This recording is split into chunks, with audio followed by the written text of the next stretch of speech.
Hello everyone, and thank you for joining. In today's presentation, I will explain how our new Jameson Concentrator is helping solve the challenges of depleting grades and complex ores facing the mining industry. Firstly, just a bit about us. Glencore Technology sits within the larger Glencore group and is made up of around 140 employees. We are leaders in innovative technologies that have serviced the mining industry for decades, and we operate within most commodities. We supply a unique set of high-value technology solutions to our partners globally, with technology transfer available in our operations. Our technologies were essentially developed to solve real operational problems. Glencore Technology offers 5 core technologies, with today's discussion centering around our 2 mineral processing technologies. That's the IsaMill fine grinding and the flotation Jameson cell. And we also offer the Albion process, which is our atmospheric leaching process, which is a low CapEx, low OpEx solution for base metals and precious metals. The IsaSmelt, which is our smelting technology, as well as the IsaKid, our cathode plate and robotics technology. To set some context of today's discussion, I want to discuss the complex challenge facing the industry moving forward. What we are seeing more these days is the good, easily accessible minerals either have been mined out or are currently being mined. What's known or undeveloped are increasingly complex ore bodies. This graph here shows the challenges we've seen over the past 45 years, where if you look at the grades from the 1980s, around about the 1.4, 1.5, and where it currently sits at the moment for copper below 0.9. If you then extrapolate this further out and look at basically the turn of the century, since about the 1900s to now, it's dropped from about 4% all the way down to less than 1%. So it's a significant drop. If we now look at demand, and in this graph here, you can see what's projected for the next 2 decades out to 2040. And the line indicates that you can see the demand is going to outstrip the base case production capacity shown in blue. The green is the possible projects that are going to have to be brought online to try and meet that demand. So what does this mean for the future? It means that the mines are going to be lower grade, it means they're going to be deeper, larger capacity, and ultimately what this means is a much bigger footprint. And these larger, more costly plants are also going to overlook things such as the environment and also the social costs. And then what is the market saying? The investors, the pressures are increasing to reduce the environmental impacts and to operate in a more sustainable way.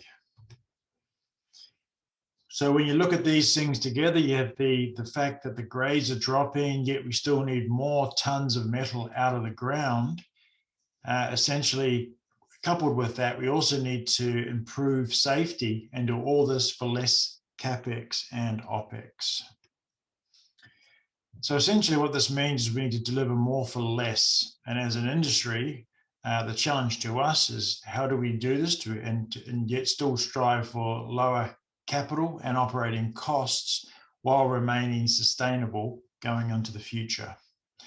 So at GT here, we've found a solution that addresses some of these challenges. And in this, we see reduced CapEx, reduced OpEx, reduced footprint, power, the complexity, all while still maintaining our world-leading and proven performance. Part of our solution to this challenge is our new Jameson Concentrator, and this is essentially what I wanted to focus on for the remainder of this presentation. So what are the benefits of the Jameson Concentrator and what we believe it presents to the industry?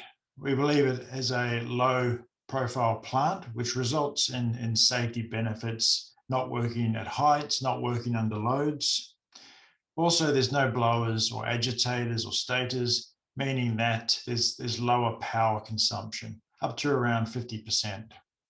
Also, the a reduction of up to 60% in a footprint, giving a large CapEx saving. And this is particularly true in parts of the world where these plants need to be enclosed inside buildings.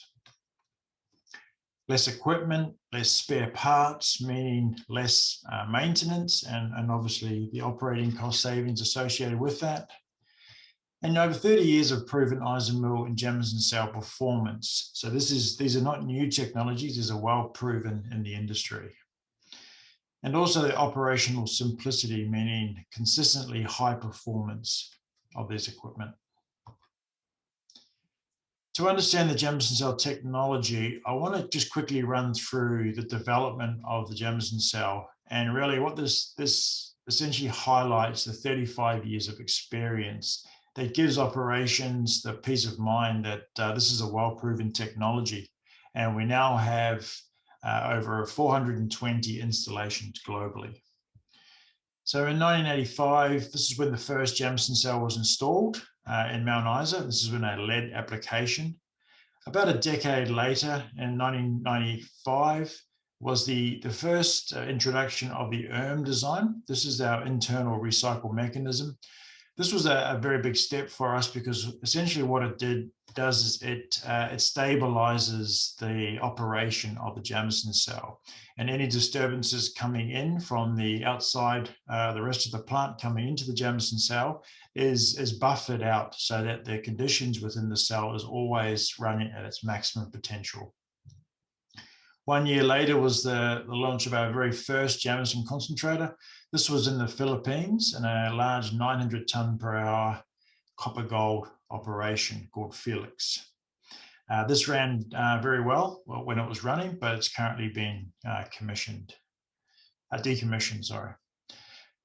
2013 was where we had a big push away from coal and really into base metals. So prior to this, we had around 200 installations in the coal industry. And since 2013, the vast majority of the installations have all been in base and precious metals. In 2018, we have launched our current Mark V model. And this is significant because basically it's our 5th generation of Jameson cell.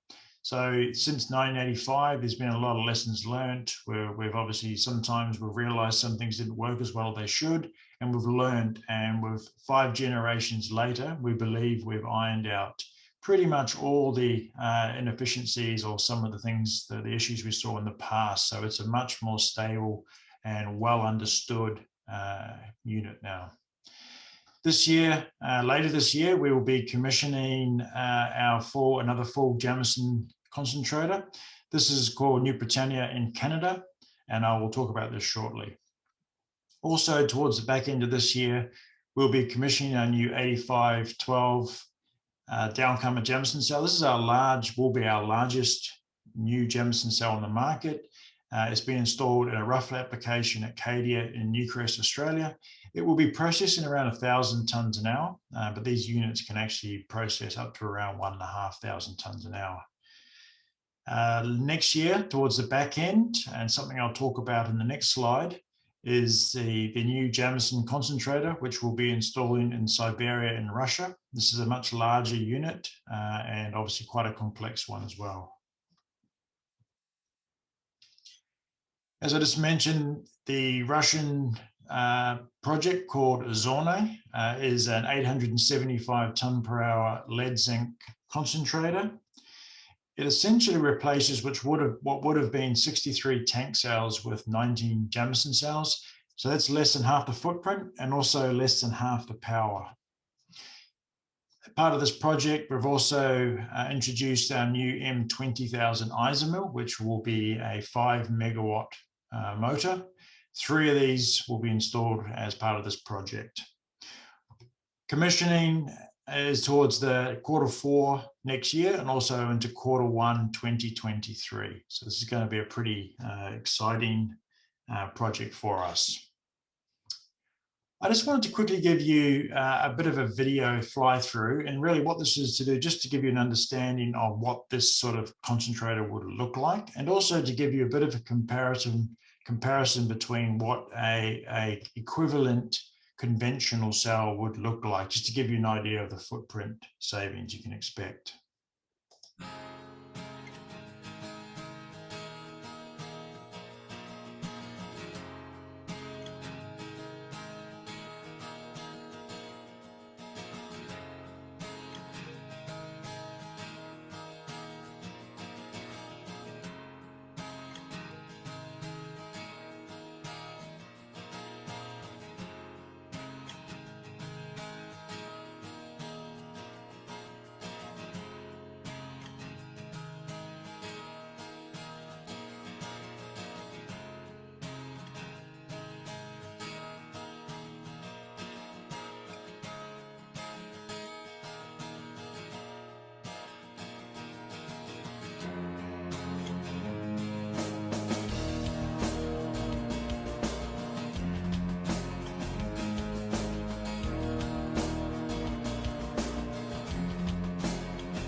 So as you can imagine, we're pretty excited about this project coming online, and we'll keep you posted as things progress. I'd now like to move on to another very exciting project in Canada called the New Britannia project, which is owned by Hudbay. Again, this is a 100% Jameson cell circuit and is operating in copper. While it's a lot lower and smaller compared to the Ozernoye project, it also shows a similar sort of reduction where we're going from 11 conventional cells down to 4 Jameson cells, which is essentially half the footprint and also half the power. Commissioning on this is Q4 this year. So again, we're very excited about this coming online, and we will be posting updates as this comes online and results become available. With these future constructions of these new projects coming online, we're also seeing a significant pipeline of new projects undergoing detailed test work programs and also various levels of engineering. So we're really excited about where the future will lead us. It's also, I think, quite a good opportunity just to describe what we do in terms of our business model at GT. So whilst we show these nice big pictures of what these plants essentially will look like, they're more of an indicative to ensure that the flow in terms of the footprint, the opportunities are realized. We still work with EPCMs to essentially do the vast majority of the work around the design aspect of it, similar to the Ozernoye, where we're working with a Russian EPCM, and similar with the New Britannia, where we're working with a company, an EPCM in Canada. Now, I wanted to discuss the new developments with these key technologies and really what's enabled us to move towards this full Jameson circuit. As I mentioned earlier, this new 8500 12 downcomer Jameson cell, which we offer in both the B and the Z design. And the image here, you can see this is the Z design. It's significant for us because it doubles the capacity compared to what our existing cell and the biggest one in the market, which is the B65 24 downcomer. So it really does enable us to move into a whole different spectrum in terms of the size of these really sort of these low grade, high throughput applications. And as I mentioned before, it can treat up to around 1,500 tons per hour through a single unit. One of these will be installed, the Z one you can see in this image here, Acadia, later this year. And as part of the Russian Ozernoye project, we'll be installing 7 of the B designs of that same capacity. So just a little bit about our configuration in terms of how these cells are brought together when you're looking at these in series. The 2 images you can see here, one on the left is our B cell design, which has the underneath and then the hopper underneath that. And then on the right, that's our E cell, smaller capacity, but has the system essentially built into the actual Jameson cell itself. What's significant is you can see here that both of these tailings gravitate into the next cell next to it, and they are basically both on the same level. So you don't need to elevate them for gravity flow or anything like that. They essentially can sit on the exact same platform at the exact same levels. This can work even if there are 3 or 4 cells in a row. And it also gives us a unique ability to be able to bypass an entire cell going from one and skipping the middle one to going past it. That's significant because there's really only one thing that could fail on one of these units, and that's the feed pump to the downcomer. So if one of those was to go down, we essentially can bypass that entire cell and then move on to the next cell. With our internal recycle mechanism, it gives us a bit of a buffer. We tend to run around 130 to 170% of the fresh feed into recycle. So what that does, gives us a bit of a buffer. So it means that each cell has the ability to absorb a little bit extra if it needs to. So if one of the cells was to go down, really the vast majority of the plant can actually absorb some of that disturbance and maintain still a very high performance. Enough time to essentially change out the pump and put a new one into place. Gives that a really high availability of the plant without having to have a lot of standby pumps. So now just some of the future design, particularly focused on the B cell design. And one thing you might have noticed, it is comparatively high compared to our E cell design. And really the limitation of that is the and where it sits underneath the cell as opposed to incorporated inside it. So we're currently doing some R&D underway looking at replacing the with a more of a piping system. And what will this enable us to do is to move the hopper out from underneath it and essentially bring the entire unit much closer to the ground. So we're looking at maintaining the same functionality, but reducing the height, and then really it's the overall CapEx that would follow with that, the less amount of infrastructure. So the capital savings were already significant without this change. This will just add further saving potential for the future. So how do we actually use test work to design circuits? I just want to quickly go over just a really high level, but just to give you an understanding of how we would take some information from on a site, and then how we would take that and then basically design cells to perform in that role. So the graph to the right down the corner there, you can see that the green and red squares, that is the results that came from a pilot plant that was run on site on a cyclone overflow and a rough application. The black dots down the bottom, that represents 7 conventional tank cells that were operating and surveyed at the same time as this data was gathered. The first thing you can notice is that the Jameson cell was achieving pretty much 5 times the grade of what the tank cells were achieving. The little black dot up in the graph there, that's the final concentrate target. And you can see that the Jameson cell at around 70% recovery was actually achieving final concentrate grade. And that essentially can take that material directly to final concentrate. If we then look across to the graph, this here has the blue dots is our dilution cleaning test, which we perform in a small lab anywhere in the world. And obviously that orange dots, that's where that particular Jameson cell that was running on site was operating on that grade recovery curve.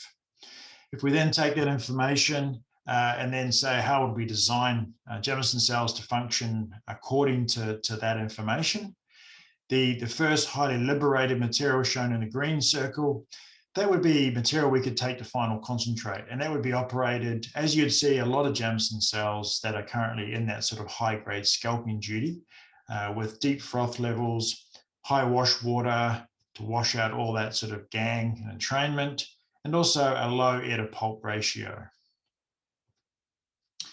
Towards the back end, now we're dealing with the composites, material that maybe doesn't quite make final concentrate grade and potentially needs a bit of regrinding.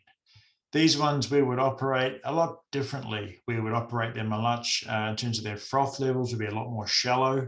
We would look at medium to low, even no wash water.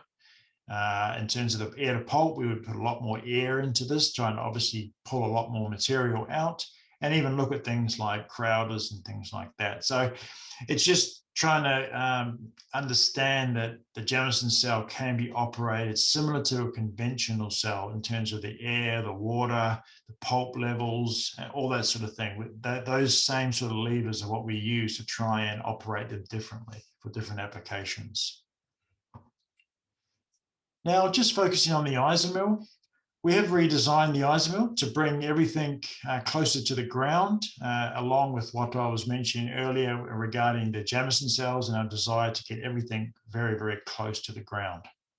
This has seen a significant reduction in costs, simplified the maintenance, and also created a safer working environment for the Ozernoye. If you look to the bottom left, you can see our original Ozernoye plant design. And that had the Isocharger system that was sitting underneath the Ozernoye. What that did is it forced it to be quite high up, around 5 to 6 meters up in the air. And there's a lot of concrete support underneath that was required to keep that nice and high up in the air. A lot of Ozernoye in the market, that's how they are configured. Our new design now, which we have a couple of installations, we've now looked at reducing that height, moving the Isocharger out from underneath the mill to the side. And then we've found that we can actually use the pumping ability of the actual Ozernoye itself to pump all the media out of the Ozernoye during maintenance. What this means is, as I mentioned, we can bring it very low to the ground. We also have the option of a removable maintenance platform. So it only needs to be brought in when maintenance is required. So outside of those times, it can be used as a laydown area.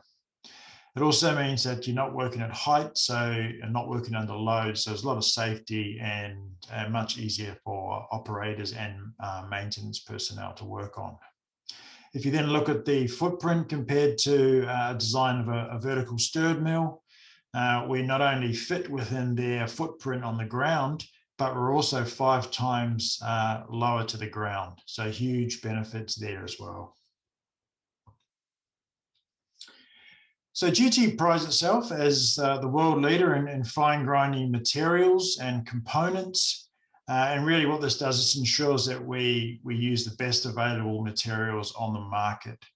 We have over 25 years of experience, and we are continuing to do tests on new components to achieve essentially the best performance and also the value to the customers. So you can see here's our pizza flange unit, and what essentially this does is it gets installed into Ozernoye, different applications, and we look at different products and compounds, and we see what works best under different conditions, different materials. And we've got a really good database and a very good understanding of what works best under different conditions, different parts of the world, different ore types, and everything. Also, we've been looking at new disc designs, and also configurations within the mill. Again, it's all about maximizing the value to customers and just getting that cost as low as we can and increasing the efficiency and power savings of that unit. In terms of the general development of the Ozernoye, we've listened to the customer feedback and realized we had some gaps in our product range. We now have a new M7,500, M15,000, M20,000, 30,000, and also even our M50,000. So the M15,000 has recently been commissioned at Red Dog, and as part of the Ozernoye project in Russia, we'll be commissioning the 3 of the M20,000s next year.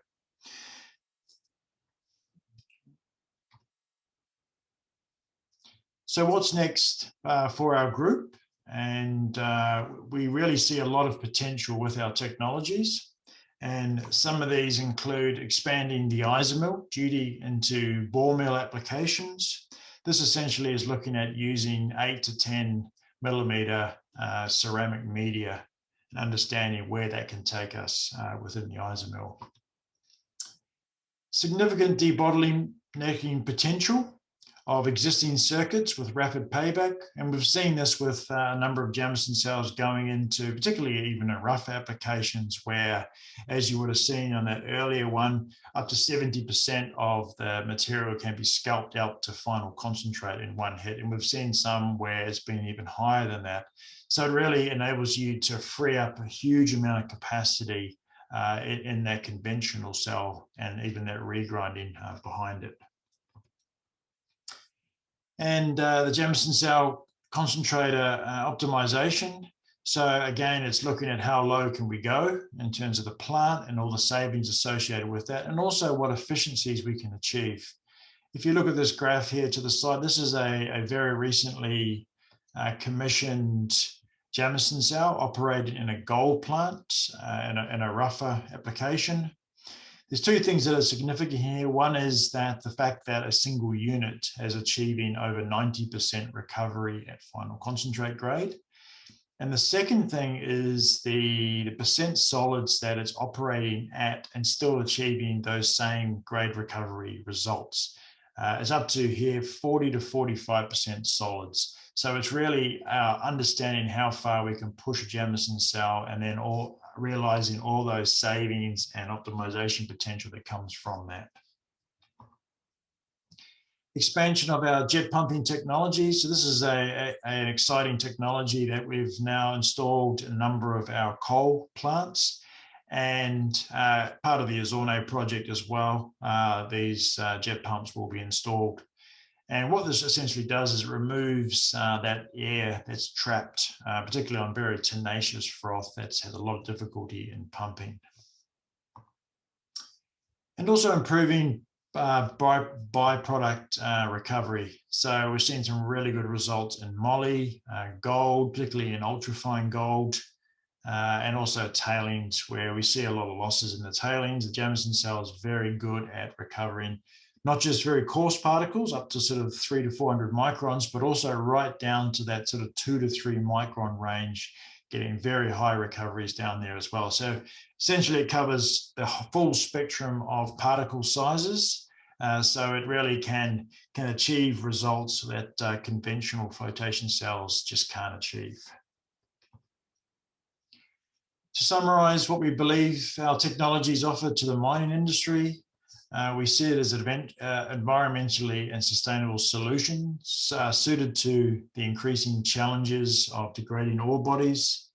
It's reducing the CapEx and OpEx significantly, which really will improve the short and long-term financials of projects. Simple operation, which means it's delivering high performance, even in regions where there may be a limitation in terms of resources. And also reduce of energy requirements. And that benefits obviously places where power is restricted, but also just from a general environmental perspective. We see it essentially as a progressive movement in an otherwise quite a slow moving industry. And we're really excited about what this new Jameson concentrator, the positive impacts that this could have going forward in the mine industry. So thank you very much for listening. And if you have any queries or questions, please contact us at the email addresses seen on the screen. Thank you very much.